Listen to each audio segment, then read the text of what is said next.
suspension sa pulisya laban sa paggamit ng improvised plates sa pinalawig pa ng Land Transportation Office.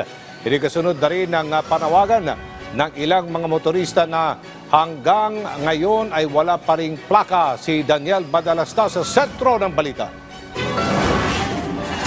Nananatiling palaisipan sa ilan kung nasaan na nga ba ang mga plaka at para tugunan yan, nilinaw ng Land Transportation Office o LTO na ang implementasyon ng dalawang memoranda hinggil sa paggamit ng improvised plates ay nananatiling suspendido muna until further notice. Matatandaan nitong September 30, ngayong taon, nag-issue ang LTO ng memorandum para suspendihin ang implementasyon ng dalawang circular upang magbigay panahon sa motor vehicle owners na makuha ang kanilang mga plaka. Isa pang memo circular noong November 27 ang inilabas upang paalalahanan ng regional directors at iba pang sangay ng LTO na ang deferment ng implementasyon ng dalawang circular ay extended pa rin.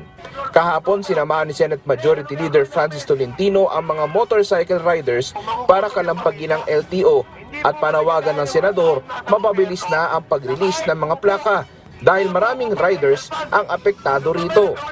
So yung backlog ng LTO, 1.9 million o mahigit and still growing, walang kasalanan ng mga riders. Na-revoke yun, gumawa sila ng paraan na ma-produce by first quarter yung mga plaka. Kung hindi, ganito ulit yung sasapitin nila. Kawawa naman yung mga kababayan nating riders. Upang matugunan ang mga motor vehicle owners, pinamamadali na ni LTO Chief Assistant Secretary Vigor Mendoza sa mga motor vehicle dealers ang pag-release ng license plates. At upang tugon kay Mendoza, ang regional at district offices ng LTO ay naglunsad ng programa na magbibigay daan para sa door-to-door at libreng pag-deliver ng license plates. Pero si Senator Tolentino may mungkahi. Pero ngayon, lumalabas na hindi kaya ng LTO. So, i-revoke na lang nila yung kanilang circular. Hawak ko, i-revoke nila yung circular nila issued September 2. Hintayin natin sumagot ang LTO. Kasi magbabakasyon sila eh. Pagkatapos ng bakasyon nila, maghuhulihan sila. Kawawa itong mga ito. Daniel Manalastas para sa Pambansang TV sa Bagong Pilipinas.